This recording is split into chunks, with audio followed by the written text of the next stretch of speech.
I'm Matt McClure. And I'm Francesca Maxime, and this is Currents. Catholics head to the state capitol to make their voices heard. We're bringing Catholics from around the state to talk to policymakers about issues of concern to Catholics and to the general population in New York. It's raised almost $200 million since it began. How a little change can make a big difference. And the early bird gets the worm, a unique look at how valuable your time is. If you're not punctual and you've made plans with people, then you're not living up to your word.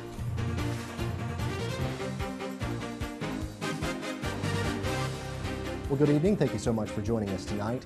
You know, it's become an annual tradition in New York State. It's Public Policy Day in Albany, organized by the New York State Catholic Conference. Every year, hundreds of Catholics flock to the state capitol to meet their representatives and to talk about important issues.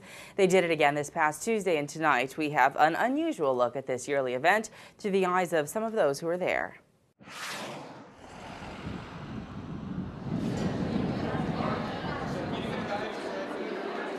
Once a year, we're bringing Catholics from around the state, lay people, religious, clergy, our bishops, to talk to policymakers about issues of concern to Catholics and to the general population in New York.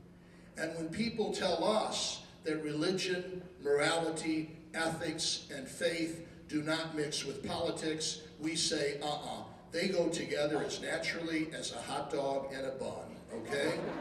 We've been doing this for about 25 years. It's a very effective way to communicate our concerns to the lawmakers. We need to have Catholics voicing their opinion that government is in place to help those most in need in society.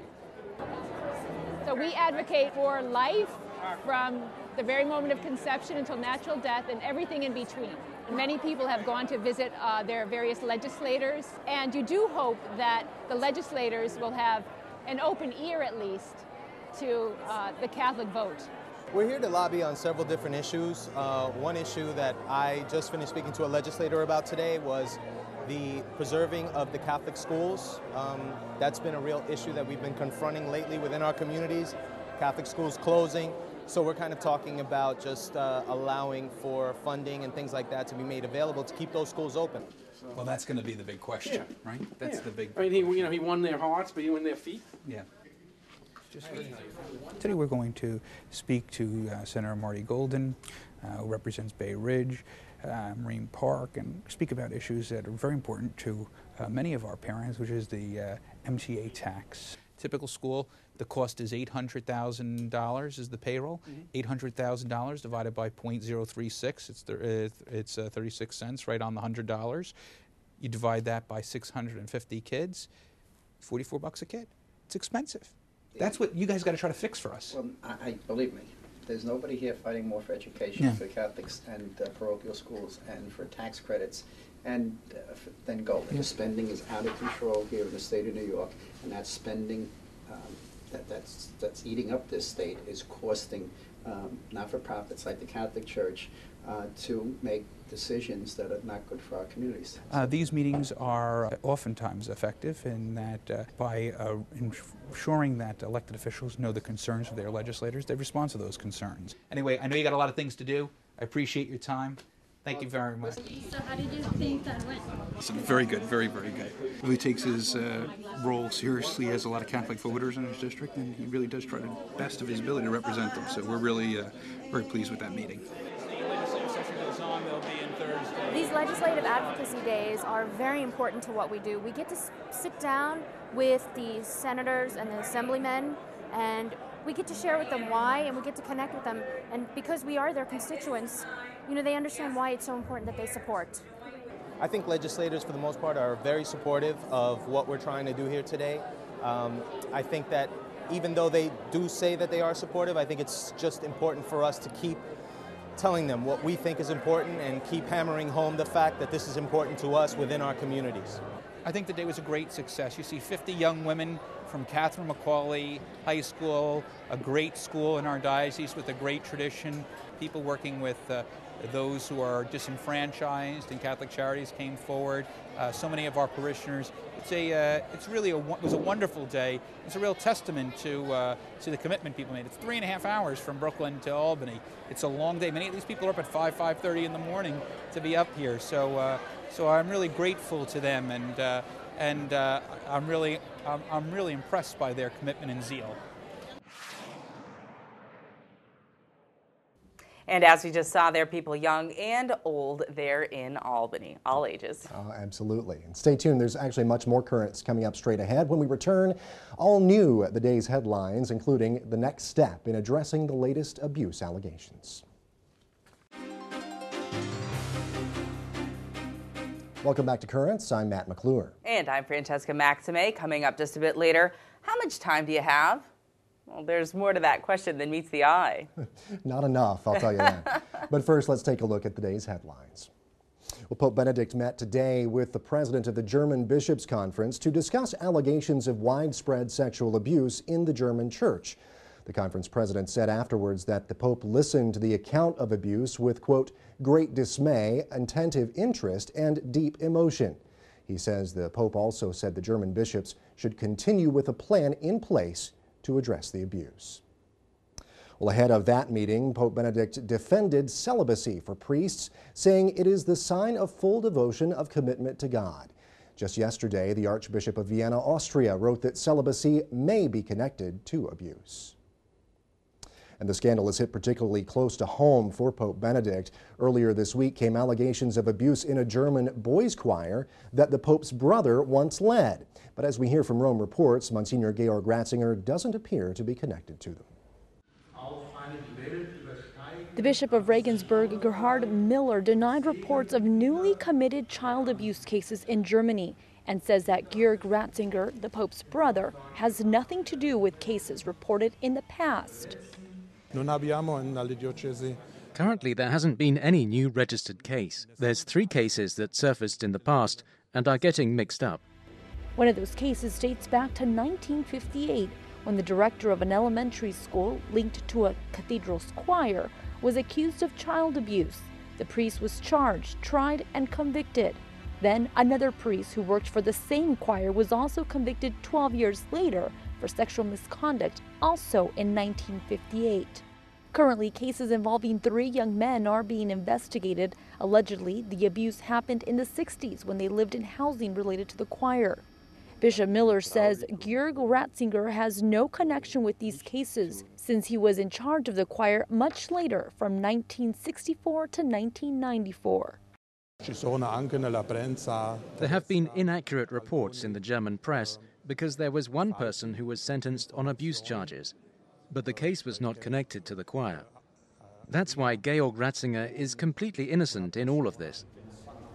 The German bishop also pointed out the need to discuss the known abuse cases and reiterated that all priests and religious who commit sexual abuse will be removed from office and possibly from all ministry if they're known to reoffend.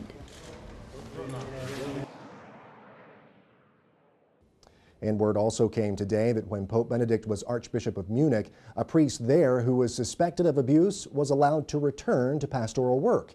The diocese added, though, that Benedict was not involved in that decision. This Sunday, Pope Benedict will visit a Lutheran church in Rome on the 25th anniversary of John Paul's visit to the same church. The Evangelical Lutheran Community of Rome says Benedict's visit is a sign of more mature and stronger ecumenical relations. Back in the U.S., President Obama announced today that he is delaying a trip to Indonesia and Australia next week so he can focus on getting healthcare legislation passed. He spent much of the past week discussing the plan privately with Democratic lawmakers. House Speaker Nancy Pelosi expressed hope that a bill can be passed before Obama leaves for his trip on March 21st. And a center that serves needy families in Brooklyn recently got a big boost. We were there yesterday for a big ribbon cutting. 1, 2, 3, go!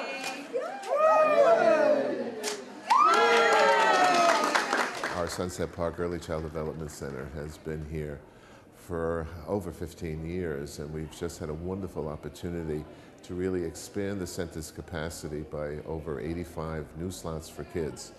And that's entailed a very significant renovation, So many energies coming together to make it happen. The Administration for Children's Services, the Robin Hood Foundation, and our very dedicated Catholic Charities staff, the parents of the center.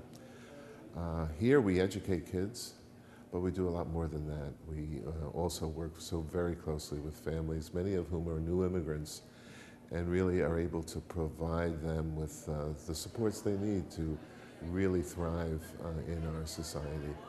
This is my third year. My son was enrolled here, and he graduated in August of 2009.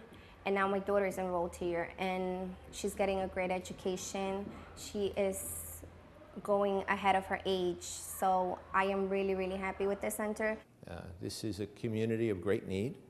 A lot of young families, many of whom are new to the country, new immigrant families with young children. And this provides an opportunity to offer them, first of all, a safe, a secure place for their children to be while many of them go off to work in order to be able to, to provide the resources for them. It also allows us to provide a lot of support services to them as families as they begin to make their way into the larger society here in Brooklyn and Queens. The center there is a project of Catholic Charities of Brooklyn and Queens. Well, stay tuned. There's much more Currents coming up straight ahead. Just ahead, every penny counts. This popular fundraising effort has been going strong for 25 years.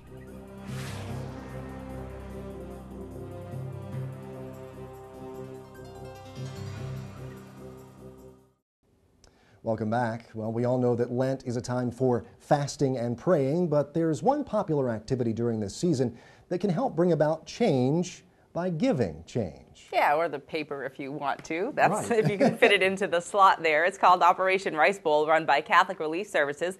For over 30 years, it's been helping the poor and hungry in over 100 countries. Since I was 3 years old, actually. Wow. Yes, I just did the math earlier. It's kind of scary. And to find out more, I spoke by phone yesterday with Beth Martin, the program manager. Hi, Beth. Thanks so much for joining us today on Currents. Thank you for having me. We're talking about Operation Rice Bowl, and I remember when I was a kid growing up, I'd go to my local parish outside of Boston, and every year around this time of year, there was always literally a paper bowl with some interesting pictures on it and a little slot for some money at the top of it, and I would always try to put in a few quarters or whatever it was at the time. Tell us what Operation Rice Bowl is for those who do not know. Sure. Operation Rice Bowl is Catholic Relief Services' Lenten Solidarity Program, and it expands on the traditional Lenten practices of prayer, fasting, and giving alms, and enables Catholics in the United States to use these practices to reach out and assist our brothers and sisters around the world who are struggling with hunger and poverty. Right, so it's really a poverty relief effort that you're doing. Where then do you do it? You said around the world. Do you have specific countries that you work with? Yes, Operation Rice Bowl raises about $7 to $8 million every year and funds projects in 40 countries around the world, helping people with agriculture programs, education, water and sanitation programs in countries like Afghanistan, Bolivia, Ethiopia, Nicaragua, and just all over the world. Wow. Okay. So you're really spread out, 40 different countries, $7 or $8 million a year. That's a lot. Tell us a little bit about maybe some of the highlighted specific projects that come to mind. You mentioned agriculture, education, anything that you can highlight? Sure. Each year in the materials, we highlight 5 different countries and how the money is used there and how it's benefiting people in those countries. And one of the projects we're highlighting this year is in Afghanistan, and it's a community-based education program in Afghanistan. In that country, a lot of villages are located pretty far away from the formal schools, and so Catholic Relief Services is helping set up more local schools so that more girls and children and women can get access to education closer to their local village communities. Do you find that there are certain challenges with working in certain countries that aren't present in others? Because you also obviously do work in the U.S. as well. Sure, yeah, but in each country, Catholic Relief Services is very sensitive to kind of get a feel of what the local needs are in the local situation. So in every country where we work, there will be a little bit of a different local flavor, and how we operate is tailored to best meet the needs of the people and best, yeah. Yeah, and you've been around for a long time, right? I mean, Operation Rice Bowl, Catholic Relief Services in partnership have been serving people for decades. That's right. Like you said, Operation Rice Bowl has been going on since 1975 was the first year of the program, and it's really a great way for parishes and families in the home and Catholic schools to get involved in connecting with Catholic Relief Services work around the world and being a part of the success stories that we see.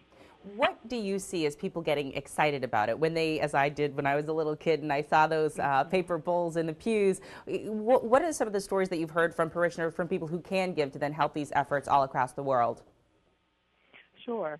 Like you said, that little paper bowl definitely is a tangible way that families and children especially can kind of see what they're sacrificing during Lent and see it collect together in that little rice bowl. Along with the rice bowl, we distribute a Lenten calendar that has reflections for each day during the season of Lent, and then it's got stories from the countries that are highlighted through Operation Rice Bowl. And then along with the stories of each country, there's a recipe for a simple meatless meal that families can prepare on Fridays and just enjoy the cuisine of the countries they're learning about. And that's one of the most popular aspects of the program, is just having the time to come together around a recipe of a type of cuisine that you might not have tried before, and just experiencing that. Food networking, if you will, with the Operation Rice Bowl, because I was going to say about the name, how did that name come about, and specifically what does it mean and signify? I think that's been the name since the program began in 1975. I think it began as an effort for Catholics here in the United States to assist in Africa. There was a drought happening, and people were reading about it in the news and really concerned about, the stories they were hearing and wanting to get involved in helping it. So from the beginning of the program, parishes decided that they would publish a recipe for a simple meal each week, and then families were encouraged to prepare those at home and then save the money that they would have spent on a more elaborate meal and then bring it into the church, and then the money was collected and went to support CRS's efforts in Africa. So I think it's just kind of been a tradition in the church for the past several decades. Well, Beth, it's so great to hear from you and to talk about this. It really sounds like it's a great way to help people all around the world, but also a great way to bring families together and parishes together and really get kids involved and educated about different cultures around the world as well. We thank you for joining us here on Currents today, Beth. We appreciate it. All right. Thank you so much.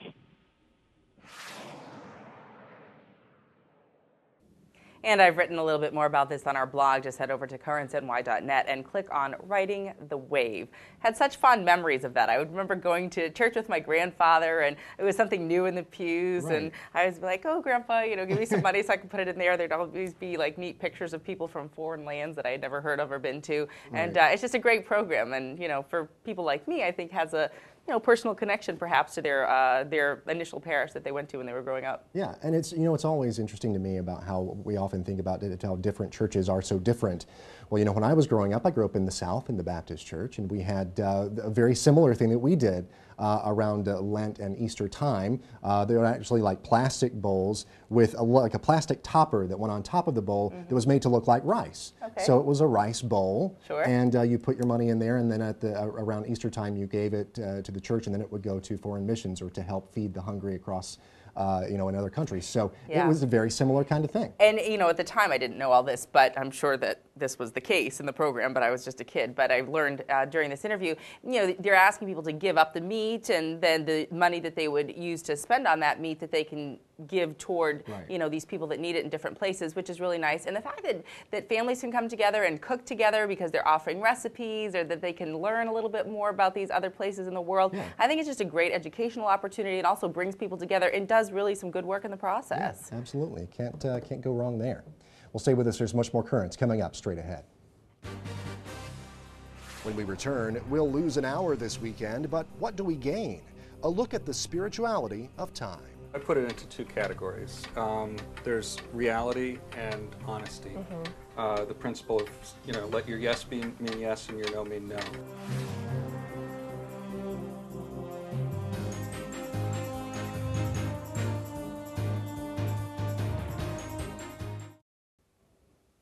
Hard to believe, but drum roll please. It is the moment we have all been waiting for. Daylight saving time is almost here. Sunday we will spring forward, resetting our clocks and losing an hour. However, we will gain a little more sunlight a little later on in the day, thank goodness. Yeah, thanks for reminding me. I'm going to be like paying for that loss of sleep. No, I just know it. It's all good. I just know it. We get sun, we get energized that way. Right. Sure. No, but anyway, but that's that one day where you just, it just doesn't feel good. But anyway, it seems a good time to actually talk about time itself and the whole concept of time in general. And our Natalia Ortiz is here with more on that. Natalia. Yes, I'm here to bring you the latest scoop on time and being on time. Believe it or not, there is a spirituality to time, and how we think about time and use our time can say a lot about who we are. Someone who's written about this is Phil Foxrose from BustedHalo.com, and I was curious to hear more, and so I caught up with him at a place where every second counts, literally, a clock shop. Here it is.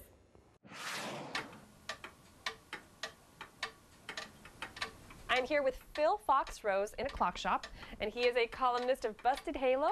He's here to talk to us about the spirituality of being on time. Thank you so much for being with us, Phil. Thanks for having me. It's great to be here. So what is the link between spirituality and punctuality? Well, I put it into two categories. There's reality and honesty. The principle of, let your yes mean yes and your no mean no. Okay. That if you're not punctual and you've made plans with people, then you're not living up to your word. And the other part of it is reality. That's the way I see it, is accepting reality the way it is and dealing with reality the way it is. So if you make a plan that doesn't make sense, then you're trying to defy reality in a sense. You're trying to defy the way things are. So is it a sin to be tardy? I think that's what the audience really wants to know, really. There's no simple answer to that. I think Okay. I think sometimes it is, sometimes it isn't. But there's a lot of range here because a lot of times when people are late, it's a mixture of factors. Right. And if you have your best intentions, but you have a tendency to not quite pull it together, that might be a character flaw, but I don't know if I'd call it a sin. But if you're making plans with people that you really don't have a serious intention of following through on, then you're really being dishonest directly. Interesting. Yeah. Can someone who's chronically late fix that? Can they change?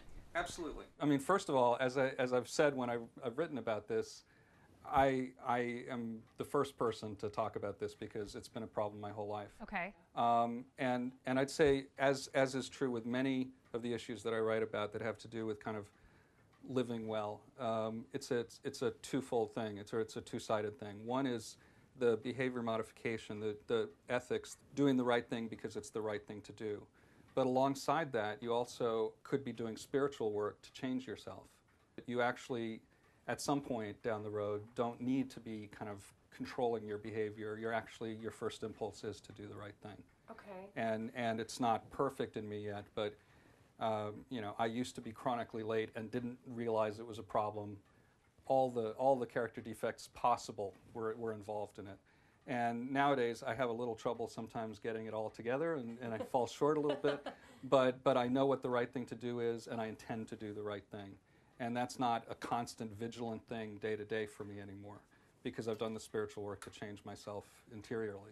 Okay, that makes sense. And I think a lot of people don't understand how they affect others when they're late. How would you describe that? Yeah, and I think that's one of the common flaws, you could say, in people who are chronically late, is they aren't even considering the impact of what they're doing. The first most obvious thing is that person has changed their schedule, blocked out time to be with you, and you're wasting their time. You're inconveniencing them. Whereas you're late, and so you might be catching up on email on your phone or something.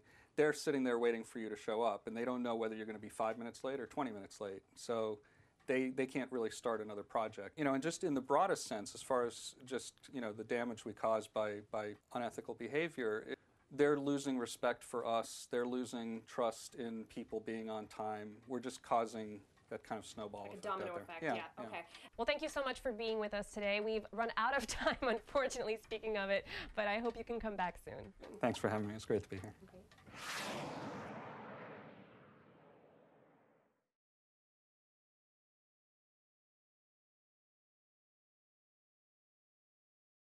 And I've posted more on this with a link to Phil Fox Rose's essay about time over at our blog. Just visit currentsny.net and click on Riding the Wave. Oh, the spirituality of time. Who knew? I know. One of the things that was so interesting is that he really did link it. He said, you know, it's all about keeping your word. And it says a lot about you. You know, we all falter sometimes, but, right. you know, it just, he also gives a list, which you can find a complete list. I talked about it a little bit on the interview, but a complete detailed list of things to do and things not to do. Right. One of the biggest mistakes, he says, was making unrealistic schedules, which we all have good intentions sometimes. And we want to get a lot done in our day. But sometimes you just can't, and you got to, you know, plan ahead. Right. I'm probably the worst at that. You know, not managing the time that I have effectively, in that I'll just try to cram too much in, and you can't get everything. You can't be Superman or Wonder Woman or whatever all the time. Why not? I have an invisible plane in the backyard. No, I'm just kidding.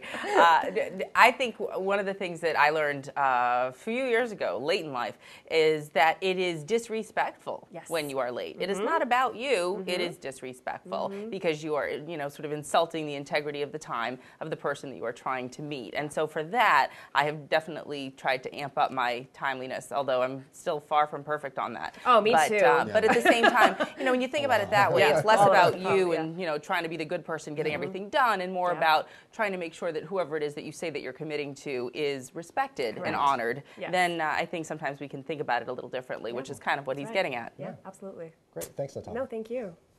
Well, that is it for this edition of Currents here tonight. Remember to reset your clock this weekend. We've been talking about it here. And I'm excited. You're not. I know. I can't wait. That 1 extra hour of sleep just means so much. It I only get to look happens forward once. to. It's just one weekend. You get the whole summer of more sunshine. Then I look so much more forward to, you know, falling back rather than springing forward. If I could buy you an hour, I would. Reset, thank you. Reset those clocks this weekend. And remember always, you can watch us online also at currentsny.net. There's just no pleasing Maddie this time. Okay, and you can also follow us on Twitter and become a fan of ours on Facebook, too. Until next time, I'm Francesca Maxime. And I'm Matt McClure. Thank you so much for joining us. Have a great night and a great weekend. Get plenty of sleep. You are so evil.